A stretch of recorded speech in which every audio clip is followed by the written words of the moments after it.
जय गुरु जी, शुक्राना गुरु जी, अनंतम अनंतम शुक्राना गुरु जी।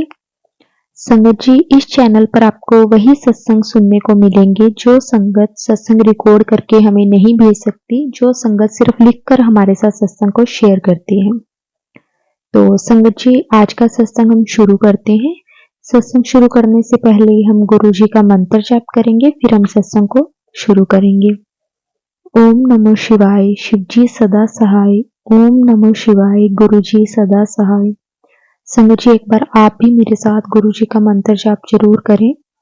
ओम नमो शिवाय, शिव जी सदा सहाय। ओम नमो शिवाय, गुरु जी सदा सहाय। जय गुरु जी, शुक्राना गुरु जी। संगत जी, आज का जो सत्संग है हमारे साथ सानिया आंटी जी ने शेयर किया है। संगत जी, आंटी जी की जर्नी गुरु जी के साथ कब स्टार्ट हुई, संगत जी ये तो सिर्फ गुरु जी ही जानते हैं। लेकिन कहते हैं ना कि हमारी लाइफ में कुछ ऐसा टाइम आता है, उस टाइम हम गुरु जी के साथ कनेक्ट होते हैं।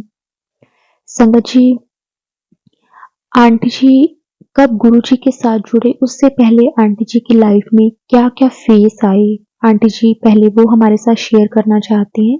उसके बाद किस तरह से गुरु जी के साथ वो कनेक्ट हुए और किस तरह से उनकी जर्नी गुरु जी के साथ स्टार्ट हुई। संगत जी, आंटी जी का नेचर बहुत ही चिड़चिड़ा और जिद्दी स्वभाव के थे। आंटी जी, संगत जी, वो हर किसी को ऐसे सोचते थे कि उनसे बढ़कर कोई भी नहीं है, क्योंकि आंटी जी को एक टाइम पे ये लगता था कि वो बहुत सुंदर हैं और वो जो चाहते हैं उनकी वो चीज पूरी हो जाती है, तो उन्हें अपने ऊपर बहुत ज्यादा इस चीज का अहंकार था। तो संगत जी, इस चीज के लिए ना आंटी जी ना कभी किसी को कुछ समझते ही नहीं थे। अगर कोई उन्हें कुछ कहता तो वो अपने ही पॉइंट्स रखते, वो हर किसी को नीचा दिखाने की कोई कसर नहीं छोड़ते थे। संगत जी, ये बातें भी कहना हर किसी संगत के या फिर हर किसी पर्सन के बस की बात नहीं होती। संगत जी, जब आंटी जी ने ये सत्संग शेयर किया, तो जब मैं खुद भी ये चीज पढ़ रही थी तो मुझे खुद को भी ये चीज फील हो रही थी कि हर एक पर्सन, चाहे वो हम हैं या आप हैं, कोई भी है, वो अपने बारे में इस तरह से नहीं कह पाता। क्योंकि संगत जी कहते हैं ना कि हम में कितना भी अहंकार क्यों ना हो, हमारी लाइफ में कुछ ऐसा टाइम आ जाता है कि हम अगर पल भर में ऊपर हैं तो पल भर में हम नीचे भी हैं। संगत जी, इसलिए कभी भी हमें ना किसी को नीचा नहीं दिखाना चाहिए। संगत जी, आंटी जी का नेचर ऐसा ही था, वो ना हर किसी को यही सोचते थे कि उनसे बढ़कर कोई भी नहीं है। वो बहुत दिखने में बहुत सुंदर थे, बहुत सुंदर थे। लेकिन एक टाइम ऐसा आया कि गुरुजी ने ये अहंकार, ये जो ईगो थी, संगत जी सब कुछ खत्म कर दिया। संगत जी, उसके बाद क्या होता है कि आंटी जी ना अपनी लाइफ में ऐसे ही चलते रहे, काफी टाइम उनका इस तरह से ही निकला। अगर उन्हें कोई कुछ समझाना चाहता किसी चीज के बारे में, तब भी वो अपने ही पॉइंट्स रखते कि मैं हूँ, जो मैंने बोला है बस वही सही है। उसके अलावा वो किसी की ना सुनते थे। हर चीज में वो इतनी जिद करते थे कि अगर उनके मुख से अगर एक चीज निकल गई, उन्हें उसी वक्त वो चीज चाहिए। संगत जी, ऐसे करते करते संगत जी, उनकी ना फैमिली वाले काफी अच्छी फैमिली से आंटी जी बिलोंग करते थे। मतलब उनके पास काफी पैसा था, सब कुछ था, गाड़ी बंगला जो कुछ भी संगत जी हर इंसान की इच्छा होती है, सब कुछ गुरु जी की कृपा से था। तो उन्हें इस चीज का भी घमंड था कि मेरे पास सब कुछ है तो मुझे किसी की क्या जरूरत है। तो संगत जी, ऐसे ही टाइम निकलता रहा। उसके बाद संगत जी आंटी जी की शादी हो जाती है। संगत जी, क्योंकि कहते हैं ना कि जब हमारा नेचर इस तरह का होता है तो हम हर किसी के साथ एडजस्ट नहीं कर पाते। वही चीज आंटी जी के साथ हुई। संगत जी, थोड़ा टाइम निकला उनकी मैरिज में। पहले तो जैसे कहते हैं ना कि स्टार्टिंग स्टार्टिंग में उन्हें सब कुछ अच्छा लगता था, लेकिन जैसे ही 3-4 महीने 6 महीने निकले, तो उन्हें ना ये सब काफी ज्यादा, मतलब ऐसे लगने लग गया कि मैं किसी कोई जना मुझे बांध कर रख रहा है, मुझे फ्रीडम नहीं है। क्योंकि संगत जी आंटी जी की फैमिली वैसे भी काफ़ी अच्छी थी, तो उन्हें किसी चीज़ की कमी नहीं थी। जब आंटी जी का मन करता कहीं वो घूमने चले जाते, तो उनकी फैमिली वाले भी उन्हें इस चीज़ को समझाते थे कि तुम्हें अगले घर जाना है, तुम्हें दूसरी की फैमिली में जाना है, तो थोड़ा बहुत एडजस्ट करना सीख। लेकिन समझिए हर माँ-बाप को अपने बच्चों के नेचर के बारे में, अपने बच्चों की जो भी अ, हरकतें होती हैं, सब चीज़ के बारे में पता होता है कि हमारा बच्चा एडजस्ट करने वाला है या नहीं है। तो उनके फैमिली वाले, उनके पेरेंट्स भी ये चीज़ें समझाते थे, लेकिन उन्हें उस वक़्त यही लगता था कि मेरे से बढ़कर कोई भी नहीं है। और जब उनकी शादी हो गई, कुछ टाइम उनका काफ़ी अच्छा निकला, क्योंकि उन्हें ना नई-नई शादी थी, सब कुछ चेंज हुआ, तो उन्हें ये चीज़ें काफ़ी अच्छी लगती थी, क्योंकि थोड़ा टाइम वो घूमने कहीं चले गए और कभी किसी रिलेटिव्स के यहाँ चले जाना, कभी किसी के, तो इस तरह समझिए 4-5 महीने बहुत अच्छे से निकले। तो उनकी फैमिली वालों को भी इस चीज़ की तसल्ली होने लगी कि हाँ, हमारी बेटी खुश है अपने घर पे और वो सबके साथ काफ़ी अच्छे से एडजस्ट कर पा रही है। तो समझिए, लेकिन जैसे-जैसे टाइम निकला, कहते हैं ना कि स्टार्टिंग में सब कुछ अच्छा लगता है, लेकिन उसके बाद जब रिस्पॉन्सिबिलिटीज़ आ जाती हैं, हमें मतलब सब कुछ देखना होता है, हमें हमारी ज़िम्मेवारियाँ आ जाती हैं हम पर, तो ना कई बार हम वो चीज़ें नहीं निभा पाते। तो संगत जी वैसा ही आंटी जी के साथ हुआ।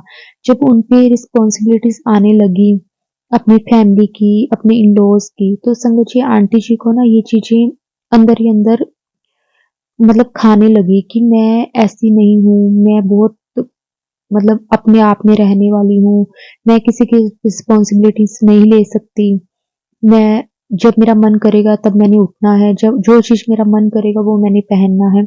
तो ऐसे ही संगत जी आंटी जी कुछ टाइम तो वहाँ पे रहे, लेकिन उन्हें ना ये चीज़ें अच्छी नहीं लगती थी अपने इन-लॉज़ की, कि वो उनके हिसाब से अपने को नहीं ढाल पा रहे थे। तो संगत जी उसके बाद उन्होंने 2-3 महीने तो मतलब अपने हस्बैंड के साथ लड़ाई होना, अपने इन-लॉज़ के साथ लड़ाई होना, बिना बात के झगड़े करना।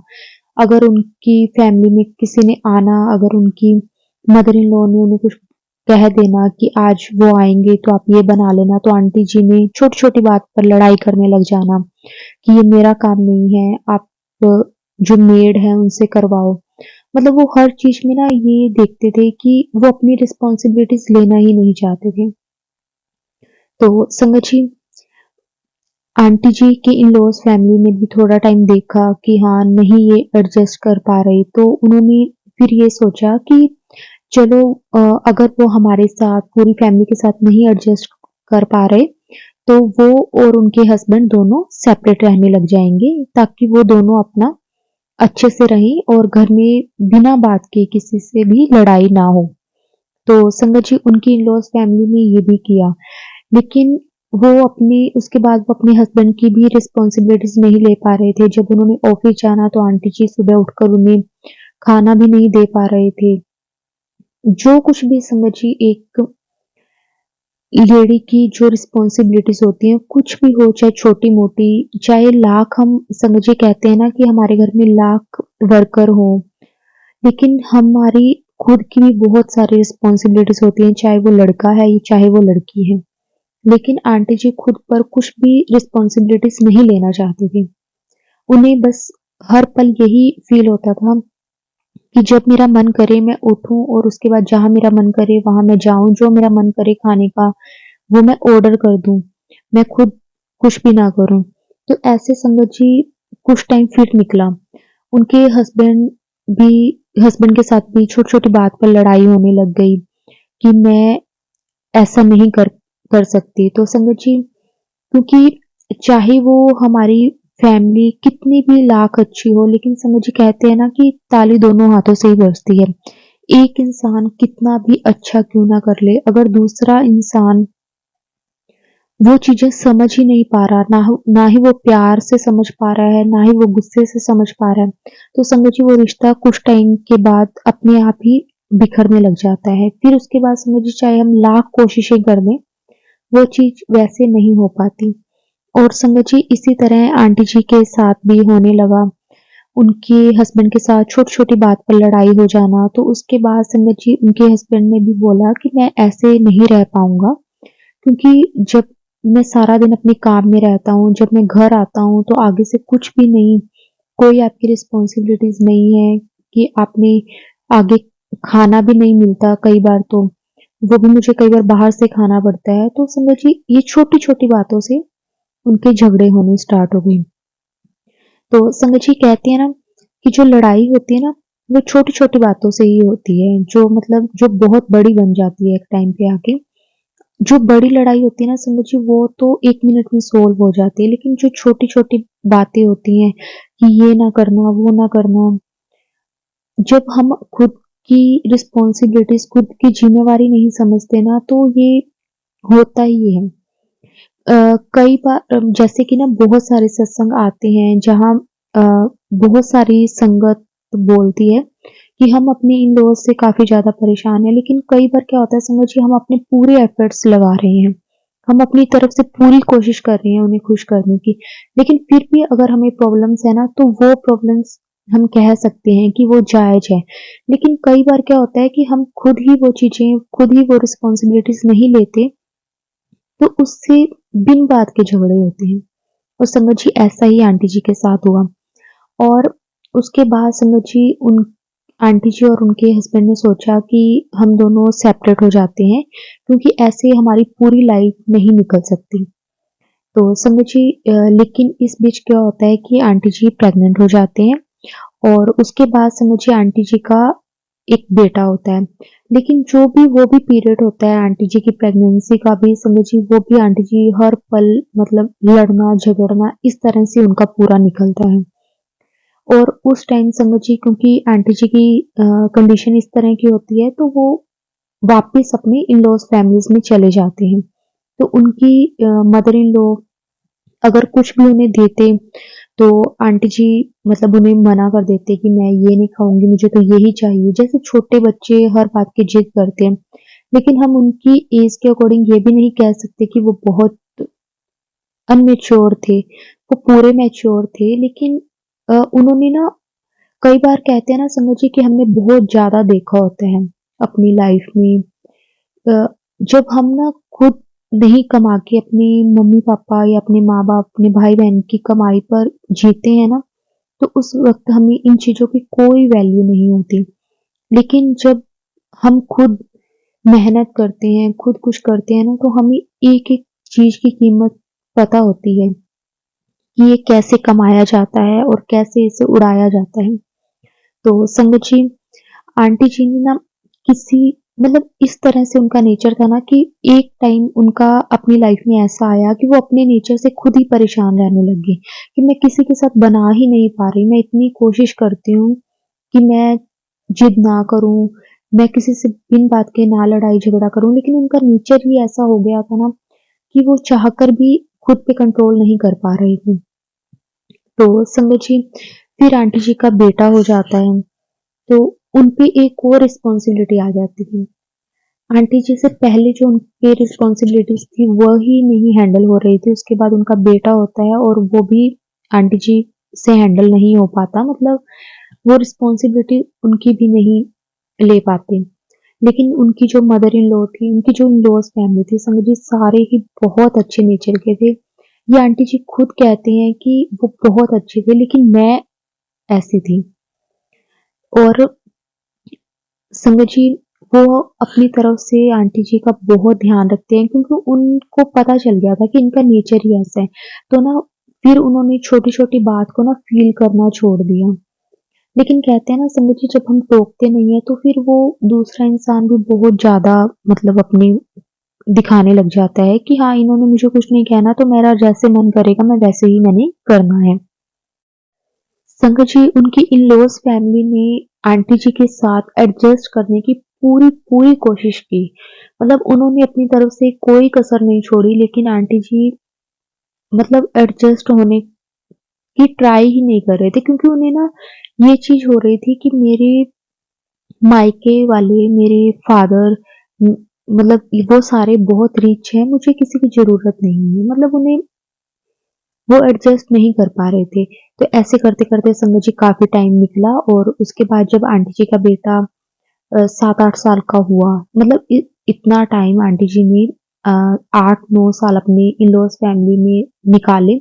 कभी वो झगड़ के अपने मायके में चले जाते, तो 2-2 3-3 महीने वहाँ रहते, फिर वो मनाकर इधर ले आते, मतलब ऐसा ही 7-8 साल तक लगातार चलता रहा। कभी वो यहाँ आ जाते, 2-3 महीने यहाँ ठीक रहते, तो वहाँ पे मतलब उनके झगड़े हो जाते, तो इस तरह से समझ जी ऐसे करते-करते 7-8 साल निकल गए। उसके बाद समझिए आंटी जी का बेटा भी जैसे-जैसे बड़ा होने लगा, तो उनकी आंटी जी अपने बेटे की स्टडी पर बिल्कुल भी ध्यान नहीं देते थे।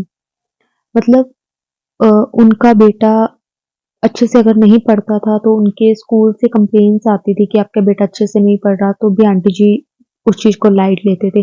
वो चीज़ें भी आंटी जी के हस्बैंड ही सारा देखते थे। तो फिर समझ जी एक टाइम आंटी जी की लाइफ में ऐसा आता है कि आंटी जी सोचते हैं कि मैंने अपने हस्बैंड से डिवोर्स लेना है। अ, संगत जी तो फिर उसके बाद अपनी मैरिज के 10 साल के बाद आंटी जी अपनी हस्बैंड से डिवोर्स ले लेते हैं, लेकिन उनका बेटा आंटी जी के साथ ही जाता है। लेकिन उसकी जो भी रिस्पॉन्सिबिलिटीज़ होती हैं, वो सारे आंटी जी के जो हस्बैंड हैं, वही मतलब लेते हैं कि उसका जो भी खर्चा है, जो कुछ भी होता है, तो वो सारा आंटी जी के हस्बैंड ही करते हैं। तो उसके बाद समझिए क्या होता है कि आंटी जी अपनी मायके आ जाते हैं। तो समझिए कहते हैं ना कि हम कई बार कुछ ऐसे स्टेप तो उठा लेते हैं, लेकिन बाद में हमें ये चीज़ फ़ील होती है कि हमने जो भी किया अपनी लाइफ़ में बहुत गलत किया। और आंटी जी को आज भी इस चीज़ के लिए हमेशा फ़ील होता है कि मैंने बहुत बड़ी अपनी लाइफ़ में गलती की, क्योंकि मुझे बहुत अच्छी फ़ैमिली मिली थी, लेकिन मेरी ही गलतियों की वज़ह से मैंने ये सब किया। तो क्योंकि संगत जी बात ये थी कि जो आंटी जी की इन-लॉज़ फैमिली थी, वो फैमिली ठीक-ठीक थी, मतलब वो ज़्यादा रिच नहीं हम कह सकते, लेकिन ऐसे भी नहीं कह सकते कि वो बहुत ज़्यादा मतलब उनके पास किसी चीज़ की कमी थी, किसी चीज़ की कमी नहीं थी। लेकिन आंटी जी ने बहुत देखा हुआ था, तो आंटी जी छोटी चीज़ों में एडजस्ट नहीं कर पा रहे थे। तो अगर उन्होंने कोई कपड़े भी लेने, तो वो हमेशा ऐसे बात करते थे कि मैंने ब्रांड ही लेना है, तो मैंने मतलब इस तरह से छोटी-छोटी बातों पे लड़ाई-झगड़े उन्होंने किए। उसके बाद समझिए क्या होता है कि आंटी जी अपने मायके आ जाते हैं। तो उसके बाद संगत जी आंटी जी के ना 3-4 महीने निकलते हैं और उसके बाद समझिए आंटी जी की ना अचानक से तबीयत खराब हो जाती है, बहुत ज़्यादा तबीयत खराब हो जाती है। तो संगत जी जब वो डॉक्टर को दिखाते हैं, तो समझिए उनका ना काफ़ी पहले तो ट्रीटमेंट चलता रहता है, उनका फ़ीवर नहीं उतरता था, तो उसी का ही ट्रीटमेंट आंटी जी का चलता रहता है। लेकिन समझिए जब वो बहुत ज़्यादा आंटी जी की जो हेल्थ है, वो बहुत ज़्यादा जब खराब हो जाती है, तब आंटी जी के टेस्ट किए जाते हैं, तो उसमें समझिए पता चलता है कि आंटी जी को ब्रेस्ट कैंसर है। तो समझिए उस टाइम ना मतलब आंटी जी ये सोचते हैं कि ये मुझे मेरी ही गलतियों के, मेरे ही कर्मों का जो है ये फल मिल रहा है, क्योंकि मैंने उन लोगों के साथ गलत किया था, जिन्होंने मेरे साथ बिल्कुल भी गलत नहीं किया। क्योंकि आंटी जी को लगता था कि मुझे कभी भी अपनी लाइफ में किसी की ज़रूरत ही नहीं है, मैं अपनी लाइफ के लिए अकेले ही बहुत हूँ। तो लेकिन समझिए कहते हैं ना कि वो भी अगर वो सोचने को ये चीज़ बोलें कि मुझे किसी की ज़रूरत नहीं है, लेकिन पीछे ना न कहीं उन्हें ये चीज़ दिखती थी कि मेरे जो मायके वाले हैं वो काफ़ी रिच हैं, क्योंकि उनको उनका सपोर्ट दिखता था। इसलिए उन्हें ये चीज़ फ़ील होती थी कि मुझे किसी की ज़रूरत नहीं है। लेकिन उसके बाद समझिए क्या होता है कि आंटी जी को जब ये चीज़ पता चलती है, तो उसके बाद समझिए आंटी जी की तबीयत बहुत ज़्यादा खराब रहने लग जाती है। वही आंटी जी जो सोचते थे कि मैं बहुत सुंदर हूँ, समझिए जब उसके बाद उनका ट्रीटमेंट चलता है, तो समझिए मतलब वो खुद को भी मिरर में नहीं देख सकते, मतलब उनका ऐसा फेस एक लाइफ में आता है। उस टाइम उन्हें ये चीज़ फ़ील होती है कि हमारे पास चाहे कितना भी पैसा हो, हम कितने भी सुंदर हों, हमारे पास कुछ भी हो, लेकिन हमारे में कभी भी इस चीज़ का अहंकार नहीं होना चाहिए। और संगत जी, अगर हम कहीं पे भी गलत होते हैं, हम किसी के साथ गलत करते हैं, तो संगत जी ये चीजें हमें ना गुरुजी दिखाते हैं, हमारी लाइफ में वो फेस गुरुजी लेकर आते हैं कि आप भी गलत हो। ऐसा नहीं, हम ना हमेशा, क्या होता है संगत जी, हम ना दूसरों पर ही ब्लेम लगाते हैं हर चीज के लिए। हम अपनी गलतियां कभी भी नहीं देखते कि हम भी कहीं गलत हैं। लेकिन हर इंसान को पता होता है कि मैं कहाँ गलत हूँ, लेकिन हम मानते नहीं हैं। और आज संगत जी, जब आंटी जी ने ये सत्संग हमें शेयर किया, जब मैं खुद भी ये चीज पढ़ रही थी ना, तो मुझे फील हो रहा था कि अपने लिए भी कोई ये चीज सोच सकता है, अपने लिए भी ये चीजें कोई कह सकता है। और संगत जी, और कहते हैं ना कि गुरु जी हमेशा कहते हैं कि आप जो भी है आप सच बोलो। और संगत जी, आंटी जी ने खुद फील किया कि हाँ मैं गलत थी। तो संगत जी, उसके बाद आंटी जी का ट्रीटमेंट चलता है और आंटी जी की ब्रेस्ट सर्जरी की जाती है। और उसके बाद संगत जी, आंटी जी के अंदर ना एक ये चीज तो आ जाती है कि पैसा सुंदरता कहीं भी काम नहीं आती संगत जी। लेकिन कहते हैं ना कि फिर भी हमारा जो नेचर होता है, हम जब शुरू से ही ये चीजें करते आए हैं, तो हम ना वो कंट्रोल नहीं कर पाते। लेकिन संगत जी, कहते हैं कि जब हम गुरु जी की शरण में चले जाते हैं ना, तो अपने आप ये चीजें भी कंट्रोल हो जाती हैं। लेकिन उस टाइम तक जब आंटी जी की सर्जरी होती है, ब्रेस्ट सर्जरी होती है, तो संगत जी उस टाइम तक आंटी जी ये चीजें नहीं फील करते। मतलब उन्हें थोड़ा थोड़ा अपने अंदर ये चीजें होती हैं कि हाँ मेरी गलतियों की सजा मुझे मिली है। कि हमारे पास कितना भी पैसा हो, कितने भी हम सुंदर हों, लेकिन अगर हम पे भगवान ने कोई बीमारी लगा दी है, तो हम कहीं के भी नहीं रहते। और संगत जी, ये बात सच है। अगर हम किसी के साथ बिना बात के बुरा करेंगे, तो वो लौट कर आता ही आता है। इसलिए हमें ना अपने कर्म जो है ना, वो अच्छे ही रखने चाहिए। हमें ना कभी भी जानबूझकर किसी का बुरा नहीं करना चाहिए। अगर गलती से जाने अनजाने में अगर हो जाता है हमसे, हमारी इंटेंशन वो नहीं होती किसी का दिल दुखाने की, लेकिन कई बार शायद हमारी वजह से किसी के साथ बुरा हो जाता है, तो हमें उसी वक्त गुरुजी से माफी मांग लेनी चाहिए, उस पर्सन से माफी मांग लेनी चाहिए। गुरुजी हमें उसी वक्त माफ कर देते हैं अगर हम गलती से कुछ करते हैं। अगर हम जानबूझकर करते हैं, तो समझो उसकी सजा तो हमें मिलती ही मिलती है। तो समझिए ऐसा ही होता है। तो उसके बाद आंटी जी की सर्जरी होती है, और आंटी जी, मतलब अंदर ही अंदर ना आंटी जी जैसे टूटने लग जाते हैं कि मेरे साथ ऐसा हुआ। चाहे मुझे पता है कि ये मेरी ही गलतियों के कारण है, लेकिन फिर भी मतलब ऐसा हुआ, क्योंकि संगत जी हर किसी इंसान को फील तो होता ही होता है एक दिन आकर। तो फिर संगत जी क्या होता है, आंटी जी का बेटा 10th क्लास में होता है जब, तो उस वक्त संगत जी, आंटी जी के बेटे के ना मतलब काफी ज्यादा, मतलब एग्जाम में ना मार्क मतलब कम आते हैं। मतलब वो जब हाफ ईयरली जो एग्जाम होते हैं, तो उसमें ना बहुत उसके नंबर कम आते हैं। तो उसके ना जो टीचर होते हैं, वो आंटी जी को मैसेज करते हैं कि आपका बेटा के नंबर बहुत कम आ रहे हैं, और अगर अब उसकी बोर्ड है, तो अगर उसका यही हाल रहा तो वो पास नहीं हो पाएगा। तो संगत जी, फिर आंटी जी ना अपने बेटे को लेकर थोड़े से सीरियस होते हैं। फिर संगत जी, उन्हें ना मतलब पता होता है कि मैं अपने बेटे पर ध्यान नहीं दे रही, ये सब मेरी ही गलतियों के कारण है, क्योंकि मुझे सिर्फ मतलब अपने आसपास सिर्फ पैसा पैसा पैसा पैसा दिखता है, मुझे किसी से कोई वो नहीं है। उन्हें ना उस टाइम भी यही लगता था कि कोई बात नहीं, अगर नहीं होगा तो मैं पैसे देकर उसे पास करवा लूंगी। लेकिन समझिए, कहते हैं ना कि अगर हम ऐसा ही हर पल सोचते रहेंगे, तो हम आगे नहीं बढ़ पाते। तो उसके बाद समझिए, जब उसके आंटी जी के बेटे के टीचर ने आंटी जी को काफी कुछ बोला, तो आंटी जी को फील हुआ कि मुझे अपने जो बेटे है उस पर ध्यान देना चाहिए, उसकी जो प्रॉब्लम है उसको समझना चाहिए। क्योंकि जब ना बच्चा भी बड़ा होने लग जाता है, जब हम खुद नहीं ध्यान देते अपने बच्चों पर, तो वो भी किसी न किसी गलत संगत में पड़ने लग जाते हैं। तो आंटी जी की जो बेटे के टीचर होते हैं, वो आंटी जी को समझाते हैं ये सब चीजें कि आपको ध्यान देना पड़ेगा। तो उसके बाद समझिए क्या होता है कि आंटी जी ना एक दिन काफ़ी परेशान होते हैं अपने बेटे को लेकर। समझिए वो दिन था आंटी जी की लाइफ में जो जिस दिन से आंटी जी अपनी लाइफ को लेकर, अपने बेटे को लेकर सीरियस होना स्टार्ट होते हैं। समझिए कहते हैं ना कि कई बार कई इंसान अपनी उम्र से पहले ही काफ़ी ज़्यादा मैच्योर हो जाता है, लेकिन कई बार कई इंसान अपनी पूरी उम्र निकल जाती है लेकिन वो इन चीज़ों को समझता ही नहीं है।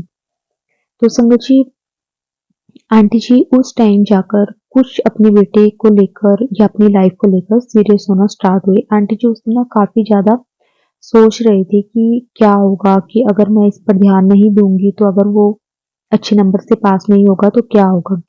तो समझिए उनके ना साथ में ही एक आंटी जी होते हैं, वो आंटी जी के पास बैठे होते हैं, तो वो आंटी जी से पूछते हैं कि क्या हुआ? आज तो बहुत टेंशन में लग रही है, आगे तो तेरे को मैंने कभी ऐसे देखा नहीं है। तो फिर वो बताते हैं कि ऐसे-ऐसे मेरे बेटे के अच्छे नंबर नहीं आ रहे, तो उसके टीचर ने आज मुझे बुलाया था, तो मुझे वही चीज़ दिमाग में घूम रही है और मेरी भी हेल्थ ठीक नहीं रहती, मेडिसिन वगैरह चलती रहती हैं। तो मेरे से ना ये चीज़ें समझ में नहीं आ रही कि क्या होगा और मैं उस पे बिल्कुल भी ध्यान नहीं दे पा रही हूँ। तो समझिए वो आंटी जी उन्हें ना गुरुजी का स्वरूप पकड़ाते हैं उसी वक़्त कि आप गुरुजी से अरदास करो, सब कुछ ठीक हो जाएगा। तो उस वक़्त समझिए आंटी जी को गुरुजी के बारे में कुछ भी नहीं पता होता कि गुरुजी कौन है, मतलब उनके स्वरूप को क्या करना है, कहाँ रखना है। तो समझिए वो आंटी जी जब स्वरूप देते हैं तो आंटी जी पहले तो देखते रहते हैं स्वरूप को, कि फिर वो आंटी जी से पूछते हैं कि ये कौन है? तो फिर वो बताते हैं कि ये गुरुजी हैं, इनका मंदिर है दिल्ली में, छतरपुर में, और बाकी उन्हें आंटी जी बोलते हैं कि इनके यूट्यूब पर भी सत्संग आते हैं, आप सुना करो, आपको ना काफ़ी पॉज़िटिविटी मिलेगी और जो भी आपकी लाइफ़ में परेशानियाँ चल रही हैं, तो वो भी सब खत्म हो जाएँगी। तो समझिए उसके बाद आंटी जी जब घर आते हैं ना, तो उन्हें एक ऐसा फ़ील होता है कि हाँ, मतलब गुरुजी के स्वरूप को देखकर कि हाँ, इनमें ना कुछ है। मतलब जब मैंने इन्हें हाथ में भी लिया, तो मुझे ना एक पॉज़िटिविटी अंदर से आई। तो उसके बाद समझिए रात को आंटी जी आकर गुरुजी के सत्संग स्टार्ट करते हैं। मतलब देख यूट्यूब पर सर्च करते हैं और उसके बाद वहाँ से एक वो सत्संग सुनते हैं। तो समझिए जब वो सत्संग सुन रहे होते हैं ना, तो उन्हें मतलब ऐसा फ़ील होता है कि मतलब ये तो कोई वैसे सत्संग नहीं है कि जैसे हम देखते हैं, मतलब इसमें कोई प्रवचन देते हैं या कुछ ऐसे सत्संग तो नहीं है। इसमें तो जैसे कोई संगत है वो अपना ही एक्सपीरियंस शेयर कर रही है कि उनके साथ क्या हुआ, क्या नहीं हुआ, मतलब इस तरह के सत्संग है। तो समझिए आंटी जी पूरा सत्संग सुन लेते हैं, उन्हें अच्छा लगता है कि हाँ, मतलब गुरुजी ऐसे मिरेकल करते हैं, ऐसे अगर हमारी कोई प्रॉब्लम्स है उन्हें सॉल्व कर देते हैं। आंटी जी सुन लेते हैं, लेकिन आंटी जी को यही रहता है कि शायद मैंने ना वो सत्संग नहीं सुने जो मुझे वो आंटी जी ने बोले थे। मतलब इनके कोई गुरुजी के प्रवचन होते होंगे, मुझे वो सुनने चाहिए थे, ये तो कोई मतलब संगत है जो अपना एक्सपीरियंस बता रही है। क्योंकि समझिए जिसके साथ हुआ होता है, चाहे अच्छा हो या कुछ भी एक्सपीरियंस हुआ होता है, तो वो अपना एक्सपीरियंस शेयर करती है। तो आंटी जी उसी चीज़ को वैसे ही ले रहे थे। उसके बाद समझिए क्या होता है, नेक्स्ट डे आंटी जी अपने जब काम पे जाते हैं, उस टाइम समझिए आंटी जी अपने फादर का काम सँभालने लग जाते हैं अपने फादर के साथ ही। क्योंकि वो अपने हस्बैंड से तो डिवोर्स ले लेते हैं, तो जब वो अपने मायके में रहने लग जाते हैं, तो वो अपने फादर के साथ उनके काम में हेल्प करने लग जाते हैं।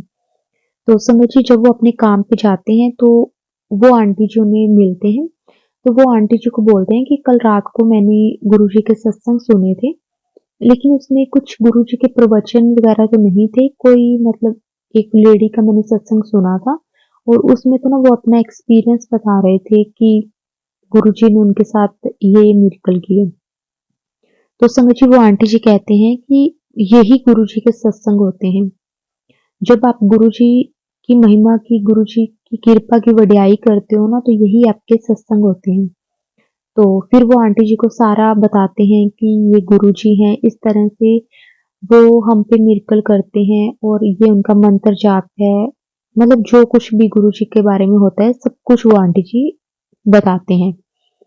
तो समझिए फिर आंटी जी सोचते हैं कि चलो ठीक है, मैं इनके ना सत्संग सुना करूँगी तो मुझे थोड़ा-सा पता चलेगा। तो उसके बाद समझिए आंटी जी को वो आंटी जी ने पॉकेट स्वरूप ही दिया होता है, तो आंटी जी गुरुजी का स्वरूप अपने पर्स में ही रखते हैं।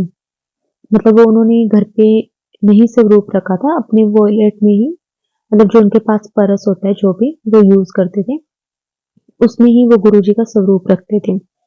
तो समझिए फिर उसके बाद कुछ टाइम निकलता है, तो वो गुरुजी से ना बस यही अरदास करते थे, कहते कि गुरुजी मुझे आपके बारे में ज़्यादा पता तो नहीं है, बस मेरे बच्चे के अच्छे नंबर से वो पास हो जाए। मैं ऐसा नहीं चाहती कि उसके बहुत अच्छे नंबर आएँ, लेकिन वो इतना पास मतलब पास हो जाए कि कोई उस पे उँगली ना उठा सके, कोई मेरे पे उँगली ना उठा सके कि तूने अपने बच्चे का ध्यान नहीं रखा। तो समझिए उसके बाद आंटी जी थोड़ा-सा अपनी लाइफ़ को लेकर सीरियस होना स्टार्ट होते हैं और वो अपने बच्चे पर भी बेटे पर भी पूरा ध्यान देने लग जाते हैं कि कब उसको भेजना है, ट्यूशन भेजना है या जो भी उसकी स्टडी है। उसके बाद समझिए क्या होता है, उनके बेटे के मतलब अ, जब रिज़ल्ट आता है, मतलब उसके एग्ज़ाम हो जाते हैं और उसके बाद जब उनके बेटे का रिज़ल्ट आता है, तो समझिए आंटी जी के बेटे के 62% आते हैं। लेकिन आंटी जी अ, इतने नंबरों से भी बहुत खुश होते हैं, वो अपने बेटे को बहुत मतलब ब्लेसिंग्स देते हैं कि मतलब तू पास हो गया, मुझे कोई टेंशन नहीं है, बस क्योंकि ना समझिए ऐसा नहीं होता कि हर बच्चा बहुत ज़्यादा इंटेलिजेंट हो और हम उससे यही उम्मीद रखें कि वो 99% लेकर आए, 98% लेकर आए, मतलब ऐसा कुछ नहीं है। हर बच्चे की स्टडी की अपनी कैपेसिटी होती है। हो सकता है कि वो आपका बच्चा स्टडी में ज़्यादा इंटेलिजेंट नहीं है, तो वो किसी और चीज़ में हो सकता है, उसमें कुछ ऐसा टैलेंट हो, शायद वो किसी और बच्चे में ना हो। तो आंटी जी इस चीज़ को लेकर बहुत खुश थे कि उनका बेटा बस पास हो गया, कि मैं बहुत खुश हूँ। उसके बाद संगत जी कुछ टाइम निकलता है आंटी जी की लाइफ में और आंटी जी को ना एक मैसेज आता है कि तू मंदिर आ जा, बड़े मंदिर आ जा। तो संगत जी आंटी जी ना एक बार बड़े मंदिर जाने का प्लान आंटी जी ने बनाया, तो उन्होंने ना वो बात अपने आस-पास के जो भी रिलेटिव्स थे, उनके साथ सबके साथ शेयर कर दी कि मेरा ना बड़े मंदिर जाने का प्लान है, तो अब मैं बड़े मंदिर जाऊँगी, अब मैं गुरुजी के साथ कनेक्ट होने लगी हूँ। लेकिन समझिए उस टाइम ऐसा नहीं था कि आंटी जी गुरुजी के साथ बहुत कनेक्ट हो गई, लेकिन गुरुजी ने उनकी अरदास पूरी की थी कि वो अपने बेटे को लेकर टेंशन में थी और कि वो उनका बेटा पास हो जाए। तो उसके बाद समझिए आंटी जी ना ये बात ना मतलब ऐसे कहने लग जाते हैं। लेकिन ना समझिए फिर क्या होता है कि उनका जो प्लान होता है ना वो कैंसल हो जाता है, किसी रीज़न के कारण। फिर समझिए कुछ टाइम के बाद ना आंटी जी ने ना डुगरी मंदिर जाने का प्लान बनाया। क्योंकि समझिए आंटी जी ना डुगरी के आस-पास ही रहती हैं, तो उन्होंने सोचा कि चलो मैं दिल्ली नहीं जा सकती तो मैं डुगरी मंदिर जा आती हूँ। समझिए जब उन्होंने वो प्लान बनाया तो कुछ टाइम के बाद समझिए वो प्लान भी आंटी जी का मतलब कैंसल हो जाता है। फिर संगत जी आंटी जी ना सोचती हैं कि शायद गुरुजी मुझे अपने साथ कनेक्ट नहीं करना चाहते, पता नहीं क्या बात है। तो संगत जी आंटी जी को एक मैसेज मिलता है कि गुरुजी आंटी जी को कहते हैं कि मतलब अपनी गल हर किसी नाल नहीं दसी दी, मतलब हर एक नाल हर गल शेयर नहीं करी दी, टोक लग जाती है। समझिए आंटी जी को ये मैसेज आता है, तो मतलब मैसेज गुरुजी का होता है कि हर बात किसी को नहीं बताते, नज़र लग जाती है। तो संगत जी वैसे तो कहते हैं कि नज़र वगैरह कुछ नहीं होती, लेकिन समझिए आंटी जी के साथ ऐसा होता था। जब भी वो ना अपनी कोई भी बात किसी के साथ शेयर कर देते थे ना, तो उनका जो भी काम होता था ना वो बीच में ही रुक जाता था या फिर बनता नहीं था या फिर बनता-बनता रुक जाता था। मतलब इस तरह से आंटी जी के साथ होता था। तो फिर समझिए आंटी जी को ना गुरुजी के मैसेज आने लग गए कि अपनी बात किसी के साथ शेयर नहीं करनी।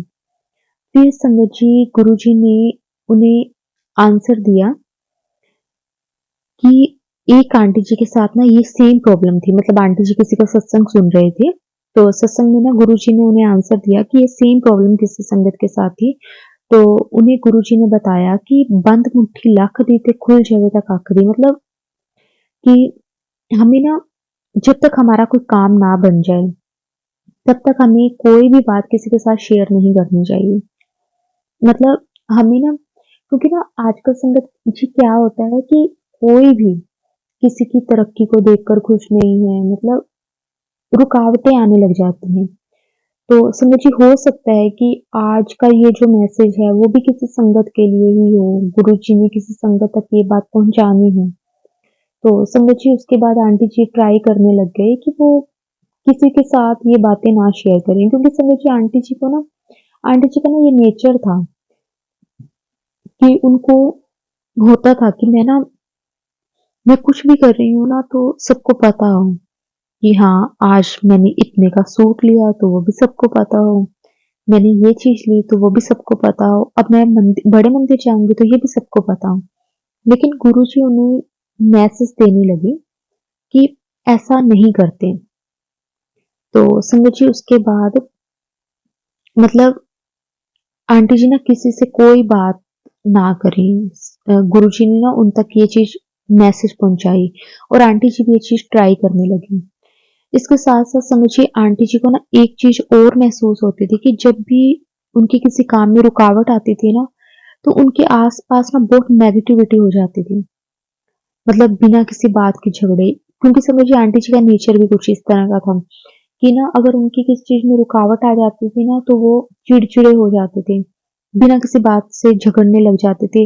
मतलब उनके आस-पास का माहौल बिल्कुल नेगेटिव हो जाता था। या फिर अगर ऐसा नहीं होता था तो उनके कोई हेल्थ इश्यू हो जाता था। और समझिए आंटी जी को जैसे पहले भी ब्रेस्ट कैंसर रहा हुआ है, अब तो आंटी जी ठीक हैं गुरुजी की कृपा से। लेकिन उस वक़्त ना वो गुरुजी के साथ जब कनेक्ट हो रहे थे, तो समझिए उन्होंने ना ये चीज़ें फ़ील करनी स्टार्ट की कि ना मतलब उनमें ना एक धीरे-धीरे जो पेशेंस नहीं था, आंटी जी के अंदर बिल्कुल भी पेशेंस नाम की चीज़ भी नहीं थी। मतलब वो पेशेंस आने लगा, मतलब एक सब्र आने लगा।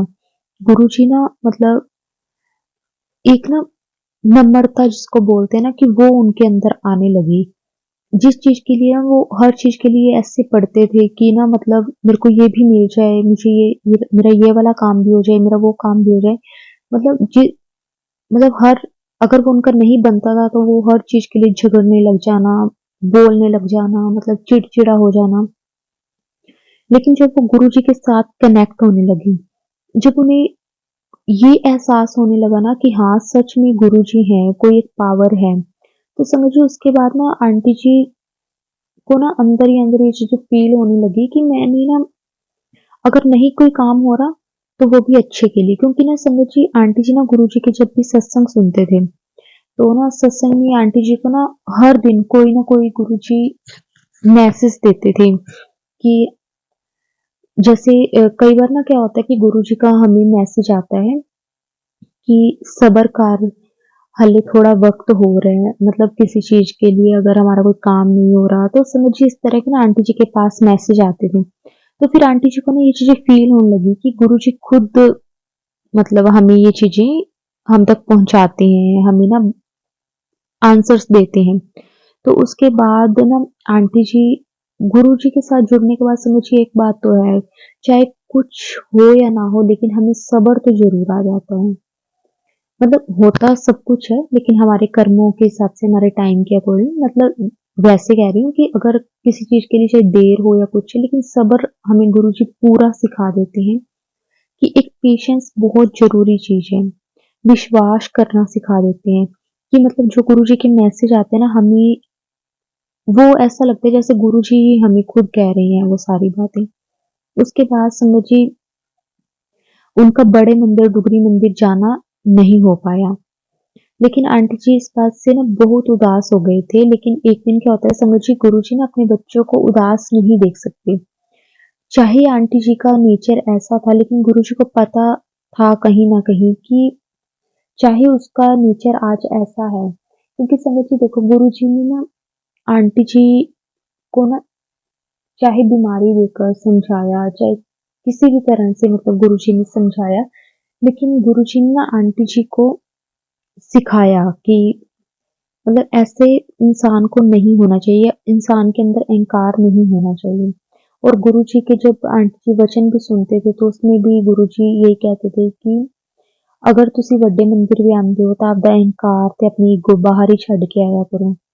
तो समझ लीजिए फिर आंटी जी को ना खुद ये चीजें फील होने लगी थी कि हाँ मुझे ये चीजें नहीं करनी, जो भी है वो सिर्फ गुरुजी की ही देन है, अगर गुरुजी ना देते तो हमारे पास भी ये सब कैसे होता। तो समझ लीजिए फिर ना अ, आंटी जी का जब बड़े मंदिर और नहीं हो पाया तो आंटी जी बहुत उदास हो गए थे। तो फिर समझिए क्या होता है कि गुरुजी का बर्थडे आता है, तो गुरुजी ने ना आंटी जी को मतलब उनके पास में ही किसी के यहाँ गुरुजी का बर्थडे वाला सत्संग उन्होंने रखा होता है। तो आंटी जी को जब इनविटेशन आता है, समझिए उस दिन आंटी जी को पता चलता है कि उनके यहाँ पे भी गुरुजी की बहुत संगत है। उससे पहले आंटी जी को ये भी नहीं पता था। और संगत जी उसके बाद गुरुजी ने आंटी जी को वो सारी संगत के साथ जोड़ा और गुरुजी ने आंटी जी को बहुत ब्लेस किया, बहुत ब्लेस किया। आंटी जी को अपनी हर एक गलती का एहसास करवाया कि आंटी जी कहाँ-कहाँ पे गलत थे। समझिए उसके बाद अब कुछ टाइम पहले समझिए 2 साल हुए होंगे। अ, आंटी जी ने ना अपनी जो हस्बैंड थे मतलब उनका वैसे तो डिवोर्स हो गया था, लेकिन उन्होंने ना कहीं पे भी जैसे आंटी जी की शादी के बाद मतलब वो 10 साल के बाद उन्होंने डिवोर्स लिया था। लेकिन ना समझिए उनकी फैमिली जैसे कि आंटी जी ने पहले भी बताया कि बहुत अच्छी थी। तो उसके बाद ना आंटी जी को ना कहीं न कहीं एक अकेलापन सा फ़ील होने लग गया था कि मैंने ना उन सबके साथ बहुत गलत किया है। तो उसके बाद समझिए अभी कुछ टाइम पहले आंटी जी ने ना वैसे ही अपने हस्बैंड को कॉल की। तो उन्होंने ना जो भी उनकी गलतियाँ थी, जो भी थी, उन सब चीज़ों की ना माफ़ी माँगी अपनी मदर इन लॉ से, अपने फादर इन लॉ से मतलब जो भी उनके इन-लॉज़ फैमिली में मेंबर्स थे, उन सबसे ना माफ़ी माँगी कि मैंने जाने-अनजाने में आप सबको दिल दुखाया और उसके बाद मैंने इतने सारे जो हमारे मेरे पे भी कष्ट आए, मैंने वो गुरुजी की कृपा से सब भुगते भी हैं। लेकिन आप सब अगर मुझे माफ़ कर दोगे ना, तो गुरुजी भी मुझे माफ़ कर देंगे मेरी गलतियों से। जो मैंने इतनी बड़ी-बड़ी गलतियाँ की हैं, मैंने बिना बात के अपना जो रिश्ता है वो तोड़ा है।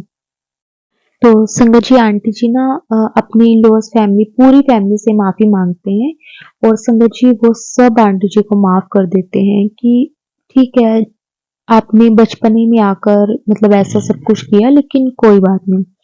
और संगत जी आप विश्वास नहीं करोगे कि वही अंकल आंटी हैं मतलब जो इतने साल पहले मतलब सेपरेट हो गए थे और उन्होंने अब वापस एक साथ रहना स्टार्ट किया मतलब उन्होंने वापस मैरिज की कि क्योंकि ना समझिए आंटी जी भी अगर देखा जाए तो उनका नेचर बहुत वैसे अच्छा था लेकिन कहते हैं ना कि हमें भी ना तभी एहसास होता है कि जब ना हम पे वो चीजें होती हैं मतलब हाँ, अगर हम पे ना कोई चीज नहीं होती ना तो हमें पता भी नहीं चलता कि हम कहाँ गलत थे, हम कहाँ सही थे।